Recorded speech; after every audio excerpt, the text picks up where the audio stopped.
নমস্কাৰ আজি 2 আগষ্ট আজিৰ দিনটোৰ 10টা গুৰুত্বপূৰ্ণ খবৰ আজিৰ ভিডিঅ'টোৰ যোগেদি জানি লওঁ আহক যদি কিবা অসুবিধা পায় নিশ্চয় কমেন্ট কৰি জনাব আৰু ভিডিঅ'টো ভাল লাগিলে লাইক কৰিব নিশ্চয় প্ৰথমতে অৰুণোদয় আঁচনিক লৈ অসম চৰকাৰৰ বিশেষ ঘোষণা অৰুণোদয় হিতাধিকাৰীয়ে লাভ কৰিব 250 টকা ৰাজ সাহায্য ৰন্ধন গেছত লাভ কৰিব ৰাজ সাহায্য 250 টকা সাহায্য হিচাপে লাভ কৰিব ৰন্ধন গেছ ক্ৰয় কৰাৰ পিছত ৰন্ধন গেছ ক্ৰয় নকৰিলেও লাভ কৰিব ৰাজ সাহায্য 2 নম্বৰ খবৰটো হ'ল 6 আগষ্টত বিতৰণ কৰিব নিযুত মইনা আঁচনিৰ প্ৰপত্ৰ এই দিনাৰ পৰাই এই আঁচনিৰ ধন লাভ কৰিব পুনৰ বহিৰাজ্যত সন্ধানহীন অসমৰ এজন যুৱক সন্ধানহীন লোকজনৰ ঘৰ টিঙাখাটৰ 2 নং কাছুৱাল পথাৰৰ ৰিংকু খাৰিয়া 28 জুলাইত তামিলনাডুলৈ গৈছিল তেওঁ নিজৰ খুৰখালীয়েকৰ লগত তাৰ পিছতেই 30 জুলাইত তামিলনাডুৰ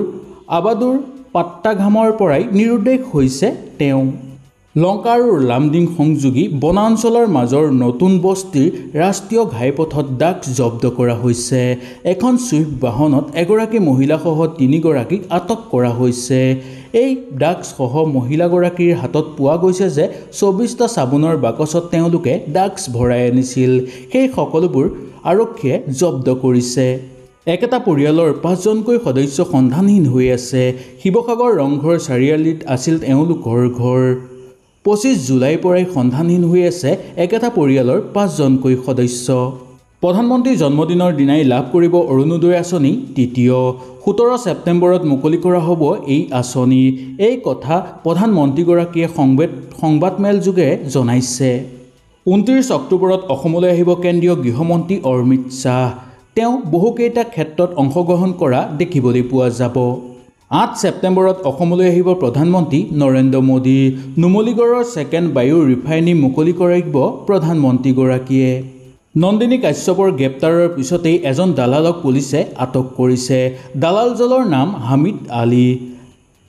হামিদক দুৰ্ঘটনাৰ পাছতেই কল কৰিছিল নন্দিনীয়ে গোচৰ উঠাই ল'বলৈ ভুক্তভোগী পৰিয়ালক হেঁচা প্ৰয়োগ কৰিছিল এই আলীয়ে গোলাঘাটত মিয়াখেদাৰ অভিযানত অভিযান চলাইছে জাতীয় সংগ্ৰামী সেনাই গোলাঘাটৰ কাঠকটীয়া অঞ্চলত মিয়া বিচাৰি ঘৰে ঘৰে অভিযান চলাইছে সংগ্ৰামী সেনাই মিয়া লেণ্ড দাবী কৰাৰ পিছতেই এই অভিযান তীব্ৰগতিত চলোৱা দেখিবলৈ পোৱা গৈছে জাতীয় সংগ্ৰামী সেনাই হয়তো আজিৰ খবৰকেইটা শুনি আপোনালোকে নিশ্চয় ভাল পালে কিবা অসুবিধা পালে নিশ্চয় মোক তলত কমেণ্ট কৰি জনাব তেনেহ'লে আজিলৈ নমস্কাৰ